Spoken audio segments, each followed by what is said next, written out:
If you somehow didn't know, Marvel Rivals Season 1 just dropped around a week ago. And I'm just going to talk about the lows of the season, what I want to see improved upon in the future, and I want to make it clear. I don't hate the game.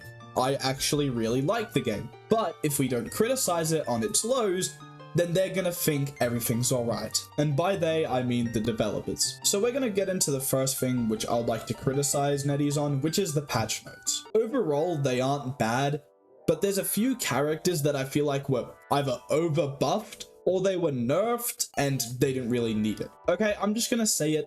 Melee characters feel pretty weak. Even though only one of them got nerfed, which was Black Panther, it feels like a lot of their counters or people they just don't do well against got buffed, like Storm and Namor. Storm is a flyer character, so of course melee DPSs are going to struggle a bit more, but they overbuffed Storm. They've just given her too much damage on top of the utility that she already has. And with Namor, they buffed his slow turret for some reason, from a 25% slow to a 30% slow, which in my opinion, he did not need. He was literally just a dollar store Hela with more anti-dive capabilities, and now he's given a buff on his anti-dive. And then they buffed Punisher's shotgun by making it more consistent. You literally just two-shot melee characters now whenever they fucking get in breathing distance of you. And the Wolverine buffs, I feel like, are good, and it makes Wolverine a much stronger character. He's like the only good melee DPS right now, and it's making a lot more people run like a one-tank comp. The buffs were only a little over the top. A lot of people were complaining that Wolverine wasn't good simply because they just didn't know how to play him. But then, towards the end of Season 0, a lot more people understood the character. But to summarize what I said, I think right now overall how they balanced it is pretty good. It's changing up the meta a lot, and so we don't know what's going to be just the best.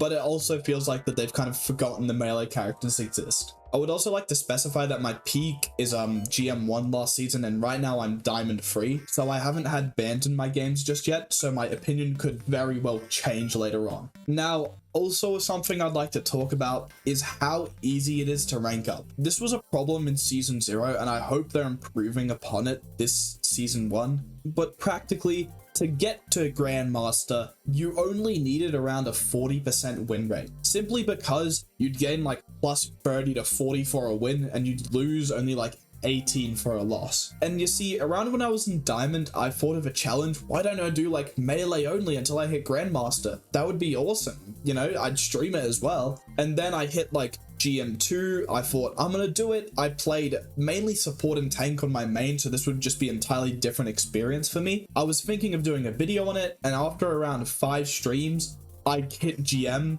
but it was just too easy. And I'm not trying to be cocky saying that. I do have higher levels of experience, so of course the lower ranks are going to be a bit easier. And I know I'm going to hear, well, why didn't you just hit Eternity? Why couldn't you set that milestone?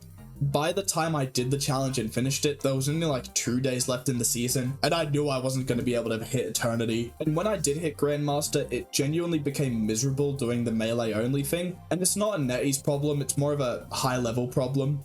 Even if you're doing well on these melee characters, people will just assume you're throwing. You see, I can take criticism when I'm doing bad in a game. I'll be like, you know what, this is my bad. But I hate it when I'm going like 14-5, and then I get people typing in chat talking about how I'm throwing the game because I'm unwilling to swap to what they think is a meta character. I know I've just went on this tangent. It's more of a personal rant, and NetEase can't fix this. You know, it's whatever, it's whatever. Now I want to talk about some cosmetics and rewards you get from playing the game. What I like about this game is that you can actually get a skin just by playing the game. You don't even have to spend money. If you didn't know, go into the hero achievements thing, and in there is a progression system where you can unlock 2 skins for Storm and Star-Lord, and you can get the currency. I forget what it's called, but it's the blue coins. But my problem comes with end of season rewards. Now, the Moon Knight skin in Season 0 that you got if you hit gold and above was a pretty cool skin. I actually personally really like it. The problem comes with that I don't play Moon Knight, and then they've done the Scarlet Invisible Woman one, and I'm sure other people have the same problem of they don't play Invisible Woman. So what I would personally much rather is that they just do what Overwatch or Valorant does. Overwatch does it so that when you win a game of comp, you get these points, and then you can spend those points on a golden gun. And I could see them doing the same exact thing, but with characters and their skins as well. But they could also do it the Valorant way, where instead of, you know, like locking that character's contract, you actually have to play the character. And they could add it into the character progression system there already is. So what I'm saying is that you use the already in their character progression system, and after Lord, you put a skin. So you still get the cool little profile picture when you get into game, but after that you can get a cool skin. I feel like that is a very fair way of doing it. Let me know your opinions in the comments. That's all I really wanted to talk about. Back to coding.